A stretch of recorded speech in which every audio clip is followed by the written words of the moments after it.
Welcome back to another Explainer. Today, we are setting the stage for a real-life, incredibly high-stakes look into the rules governing international waters and coastal ports. We're examining the Customs Act of 1962. It's this beautifully complex playbook that literally manages millions of dollars, giant cargo ships, and the highly cinematic world of sea transport.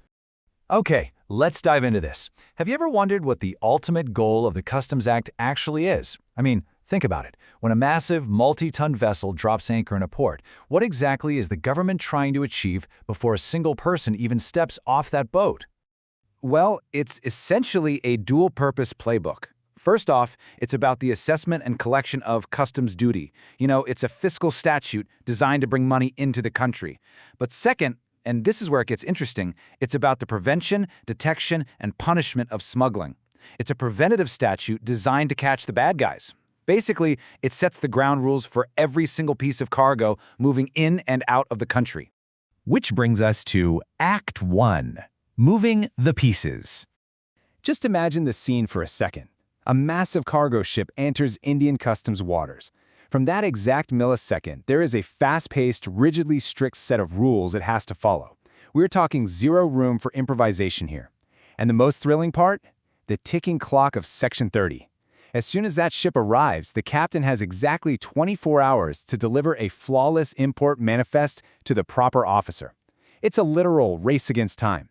If, say, goods were smuggled on board without the captain's knowledge, they have this tiny, highly scrutinized window to amend that manifest. If they don't, the heavy consequences of a false document fall squarely on their shoulders. Now, it's actually fascinating to contrast how different types of cargo are treated.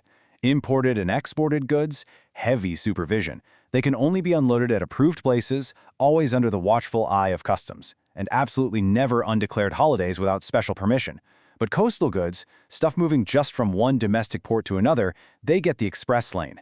The master of a coastal vessel just carries a simple advice book. Customs officers stamp it at each port of call, and it makes the whole domestic process incredibly streamlined. That takes us to Act 2, the Enforcers. So what happens when things go wrong? Look, every high-stakes game needs its referees, and in this maritime world, those are the customs officers. Their authority honestly feels straight out of an action movie. They've got sweeping powers: search, arrest, seize, interrogate, confiscate, and prosecute. It sounds like they have unlimited authority, right? But the absolutely crucial point here is that they aren't police officers. And because of that, the Act imposes 3 strict, rigid limitations on them. First, they must have a legitimate reason to believe. Second, these powers can only be exercised by a designated, proper officer. And third, they absolutely must follow prescribed legal procedures. So yes, they're powerful, but they are tightly bound by the rules. But when those rules are met, man, things escalate fast. Under Section 106, which covers the power to stop and search, if an officer has reason to believe a vessel is being used to smuggle goods, the sequence of events plays out with incredible action movie pacing. If an officer suspects smuggling, it triggers a 4-step escalation. First, they attempt an international signal or code. If the ship ignores it, Step 2, an active chase. Still running? Step 3, they literally fire a gun as a warning signal.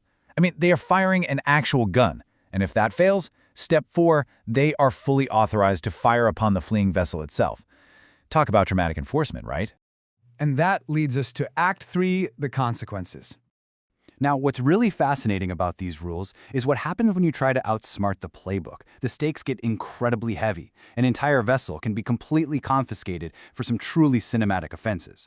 For example, if the ship was structurally altered with secret compartments just to conceal goods, or if the crew panics and starts throwing cargo overboard to destroy evidence before a seizure, or, as we just mentioned, failing to stop when chased. Even if a substantial portion of the imported cargo just mysteriously goes missing, you're in trouble. The government doesn't just take the illegal goods, they can literally take the entire ship. Speaking of missing cargo, let's talk about the penalty for short landing under Section 116. If a ship unloads less cargo than what was declared on that 24-hour manifest we talked about earlier, and they don't have a satisfactory explanation, they get hit with a massive penalty. And just saying, oh, we lost it, doesn't cut it. Proving you didn't just smuggle it off the boat requires hard, objective proof, like official outturn and survey reports taken immediately after discharge. Without those, the captain pays a steep price. But honestly, fines and losing your ship, that's just the warm-up. Let's bring the stakes to their absolute peak with Section 135, Punishment for Evasion. This is the moment we cross over from civil penalties into severe criminal punishments for knowingly participating in fraudulent evasion. The magic number to remember here is 1 million rupees, or 1 lakh. If you're caught smuggling high-value goods, specifically we are talking gold, diamonds, or watches, and the market price exceeds this financial threshold, you aren't just paying fines anymore. You are looking at serious, mandatory jail time. The prison sentences escalate rapidly. Hit that high-value threshold for gold or diamonds, and you face up to 5 years in prison with a strict minimum of 6 months. For standard evasion involving other goods, it's up to 2 years. But if you get convicted a second time, the maximum sentence rockets all the way up to 7 years. These are life-altering consequences, purposely meant to completely dismantle and deter smuggling rings. And if you think you can just talk a judge out of that 6-month minimum, think again. The law is merciless. The statute explicitly states that being a minor, or merely not being the principal offender, cannot be used as special reasons for a lighter sentence. Claiming you were just a low-level carrier and not the mastermind, the law simply does not care. Nothing saves you from the minimums. It's a brilliantly structured, high-stakes system designed to maintain order in the incredibly complex environment of international shipping. So, with millions of dollars in cargo on the line, the constant threat of vessel confiscation looming, and customs officers ready to fire warning shots over the bow, could you navigate the high stakes of the Customs Act? I really hope this gave you a thrilling, clear look at the rules of the sea. Keep learning, and I'll see you in the next explainer.